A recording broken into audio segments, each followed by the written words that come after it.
Tignan nga natin yung nakasulat dito. Ayan o. Yan po yung nakasulat dito o.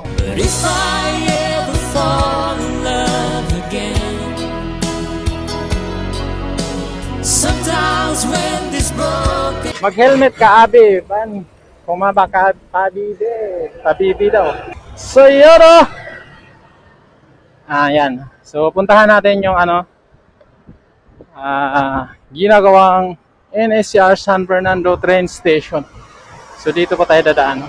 One way kasi dito, no? So, dyan sa unahan, yan na po yung SM. SM Downtown. So, pag pumupunta ka dito sa may bahaging ito,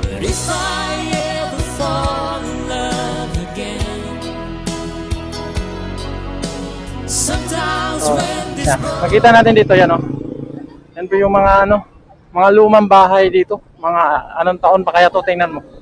Yung mga itsura ng mga bahay dito, mga pa, yung mga style na Kastila. Yan So yung mga lumang bahay dito. Tsaka mayroon yang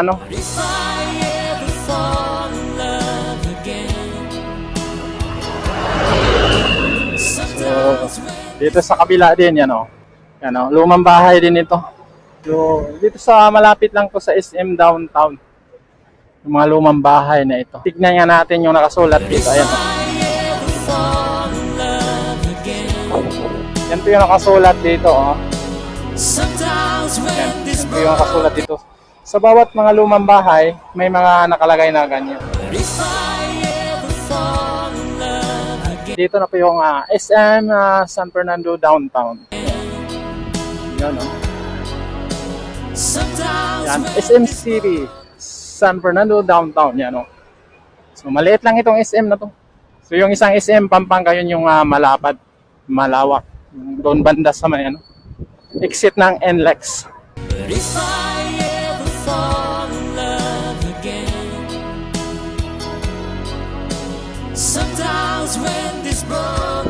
Ngayon makikita natin yan So makikita natin yan yung ito. Pag i-straighten lang natin to doon yan So dito po ito sa may bahagi ng Dolores San Fernando, Pampanga. At yan kung didiretsuin natin yan doon sa ilang metro lang dyan. Ayan na po yung ginagawang kung saan yung railroad bridge dyan sa may Jose Abad Santos Avenue. So na yan, mga ilang metro lang din, dire-diretso na yan hanggang doon sa may pagtawid ng MacArthur Highway So ito po yung so itong bahaging ito yan So dito po dadaan yung right of way at itong kalsada na to ayan So dito yan may bahay na. So itong kalsada na to yan kasama na ba yan sa right of way ng PNR hanggang dito So yan So hanggang dito kasama na po yan dito So yan may mga talahib, mataas na yung mga talahib dito. So itong bakod na to. Kung makita natin dito sa bakod yan may nakasulat na P623. Hindi ko lang ibig sabihin kung anong ibig sabihin na yan. At may nakalagay na 2.0 M PNR. So yan PR row. So yun po nakasulat dito sa may bakod na to. Magmula doon. So dito po yan So hanggang direksyon na po ito papunta ng San Fernando Station. Yan So makita natin doon sa sa itaas yung ginagawang nila yung tower crane. Yan itong bahaging itong may mga talahib kasama yan. Dahil ito nga yung bagong NSCR row ay pinalapad nga ito Pero dito pa rin yung dating row ng PNR. So kahit lumang row na ito, pero pinapalapad kasi kaya mayroon talagang mga matatamaan. So ngayon sa direksyon na po tayo ng papunta ng San Fernando Station. At yan mayroong MRF dito, Material Recovery Facility. So yan So dito po ng barangay, anong barangay ito? Barangay Dolores. Yan. So itong binabaybay natin kalsada, papasok na rin ito sa may pagdiretsyon sa may MacArthur Highway. At ito yung sa may NSCR. So dito tayo. Yan. Itong bahaging ito. So ilang metro na lang dito at maano na natin kung saan yung bakod ng ginagawang San Fernando Station. So dito yun. So dito marami pang mga bahay dito. Siguro madaplis-daplisan yung mga bahay dito. Yan. Ito po yung right of way na dinadaanan natin. So dati napuntahan na natin ito, no? So ngayon babalikan natin. At ang wala mang pagbabago na. Yan, o. So dito, ito po yung araw. So may mga talahib na.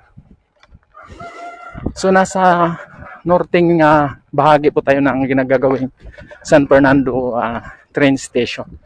Ito kung makikita natin dati sa mga ano natin na parang nag-extend yung bakod nila sa northern side. So ito na po yung bahaging ito. At dyan sa unahan maabot na natin yung ginawang bakod nila. So yun, o. So yun, matalahib po ito, tataas.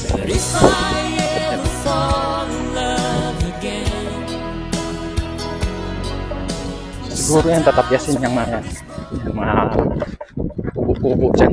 Yan, kita natin yan. So yan, o, dito maaninag na natin yung ginagawa nila San Fernando Station. At saka yung bakod dyan.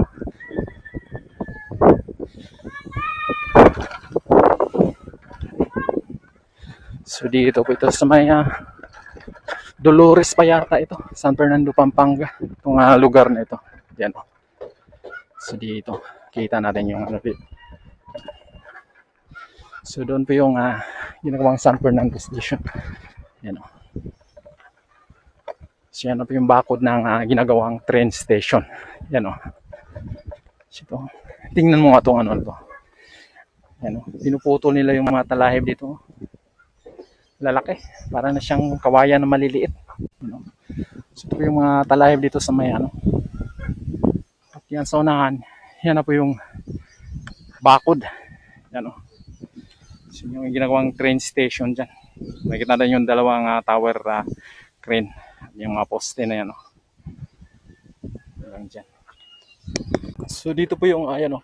So dito po yung may tubig dati malalim yan, o. Kita mo yung bakat sa may bakod. Ngayon wala ng tubig. So ito po yung ginagawang train station dito. Kita natin yung mga poste dito. Lalaki ng mga poste. Yan, o. So ito po yung dating hindi natin napasok, no, dahil maraming tubig. Ngayon wala ng tubig.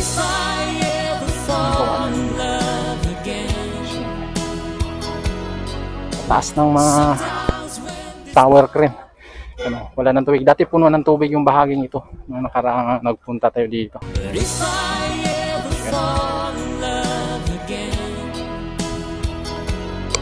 So, no, ito. So ito na po yung makikita natin dito. Pag dumaan ka sa bandang kabilang dulo ng ano, ginawang San Fernando Station. Kita na yung tower ko.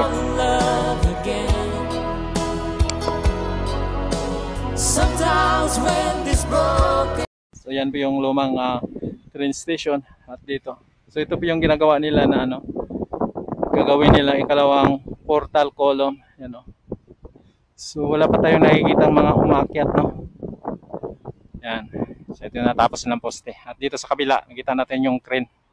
Yan na po yung kung saan ay yung tapos na mga poste nila, no. At patawid na yan doon sa may Capitol Boulevard.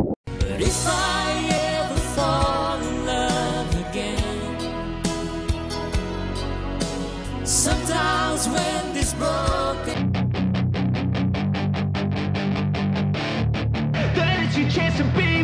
hey kid, don't ever let them get inside your head. They'll tell you what to do in life instead of everything you know that you could get. Don't let them guide your life towards regret.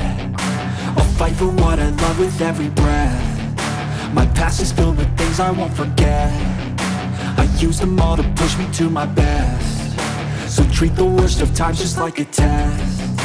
If only I could go back in time, I'd tell myself that everything will end up alright. Just push yourself, test yourself, figure out what you like, and find your limits, don't be rigid, always work towards a prime. Surround yourself with open minds, people can change your life. A few friends with intent can help you feel alive. Find a passion, take some action, and with a little time, just be patient, make a statement, try to enjoy your life. They'll try to kick you while you're down.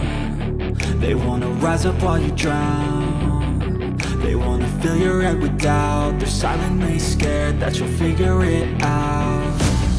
I'll make it look like I'm losing, won't bother hiding my bruises.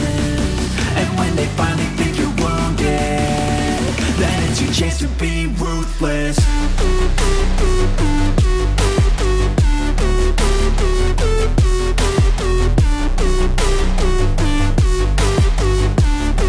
Then it's your chance to be ruthless.